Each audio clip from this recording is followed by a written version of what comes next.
How's it going, guys? This is Rust Belt Builds. I have here with me my ZPAP M92 AK made by Zastava Arms in Kragujevac, Serbia. This one here, I'm guessing from the markings on the receiver and various other parts of the gun that was made out of a 1982 parts kit. Just want to go over some upgrades.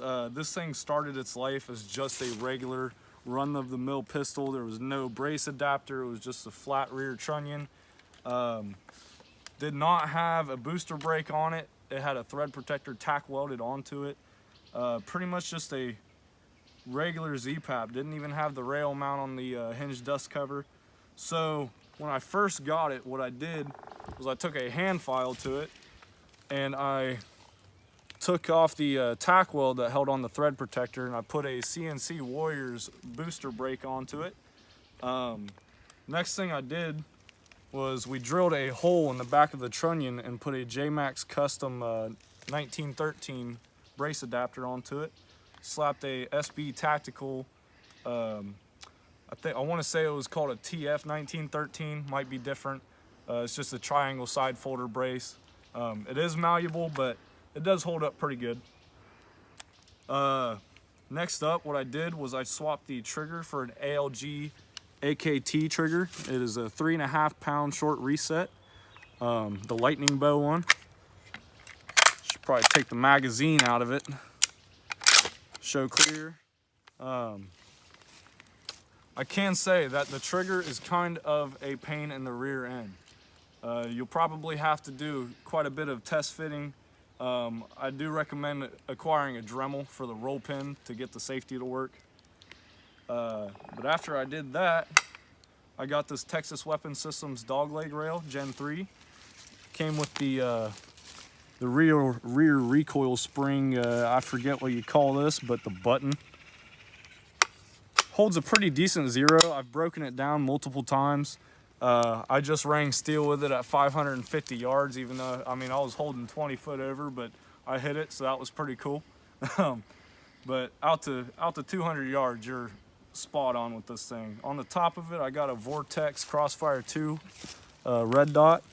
50,000 hour battery life helps a lot because I've accidentally left this thing on multiple times. So after I did that, I took the wood off of the gas tube and I took a M-lock Picatinny rail and grinded the M-lock tabs off of it and bolted it to the wood so that I could put a Streamlight ProTac 2 625 lumen light onto it. I wish I could have found a way to make the button, the pressure pad come over, but figured button's cool enough. I mean, it works. It's an AK. So, moving on to the interior a little bit.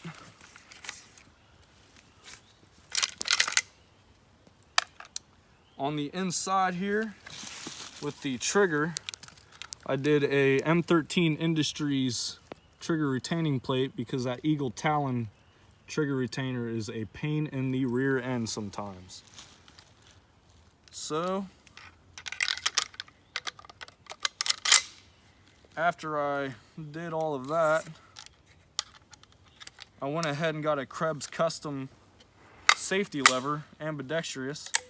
So it has this tab here to make it a lot easier to actuate with just one finger. And you can also actuate it from the back. And if you're left-handed, you're able to actuate it with your thumb. So pretty cool upgrade, just kind of made it a little bit ergonomic. The last thing that I put on it was I swapped out the old surplus grip for a US Palm. I think they look ugly, but I can tell you that they are comfortable. All I did to it was I took a hand file to it and kind of put some more grooves on the front and the back just to give me a little bit more grip on it. And other than that, I just made myself a sling. Use the stock sling loop on the front. It's pretty ate up, but this is my shit gun. It gets taken with me out in the woods just about every time. Pretty fun gun. I can tell you that if you are looking for an AK pistol, these guns will serve you very well. It's been an awesome gun to have so far. I've put quite a few rounds through it. No brass, because who can find brass? Only steel case for this thing. But you know what they say, if it can't run brass, or if it can't run steel, it doesn't deserve brass. So I'm going to show you guys how to break one of these down for your general maintenance. First thing you want to do, flip your safety lever down, check clear, push on this button, the dust cover will hinge upwards, and it's standard on the stock dust cover too. The only thing that is different is this has a rail on it. The stock one has an iron sight post on the back. So then you want to push this forward, pull this recoil spring out, pull your bolt carrier out. Then you're going to rotate this back, and this will come right out. And then you have on the front here this tab, you'll just push that in, and there goes your dust cover, or not your dust cover, your gas tube. This pistol is pretty dirty. It's been a minute since I've cleaned it. I need to get to that. But other than that, it's pretty much all you need to do to break this sucker down. Putting it back together is pretty easy. Just take your gas tube, push that little tab back in, line that up, slides in there, push that back, sometimes it gets in the way. With your bolt carrier group, you want to put your bolt in there. You have a locking lug up here that will actually kind of spin up into that so that it lines up.